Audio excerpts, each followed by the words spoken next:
বন্ধুরা, তোমরা কি কোথায় আছো? আমরা এখন সন্ধ্যাবেলা একটু ভাবছি সাইড থেকে আসলাম, বসে আছি, তার জন্য ঘোরাঘুরি করছি একটু এদিকে। একটু সাইডে গেছিলাম, যাওয়ার পরে মালিকের সঙ্গে কথা বলে আসলাম। তারপরে ভাবলাম যে একটু ওখানে এদিকে যাচ্ছি, তো একটা ছোট্ট ভিডিও বানাই দেই। তোমরা কে কেমন আছো? কমেন্ট, লাইক, শেয়ার করে জানাইও। আমরা তো বর্তমান ভালোই আছি। এই যে আমাদের দেখো, এখানে আমরা ঘুরতে আসছি।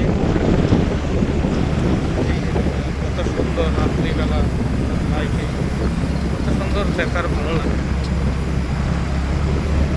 তো বন্ধুরা, যে যেখানে আসো এরকম ছোটো ছোটো ভিডিও করে পাঠাই দিও, আমরাও দেখবো। ভালো লাগলে লাইক, কমেন্ট, শেয়ার করে দেবো। বাই বাই বন্ধুরা, ভালো থাকেন।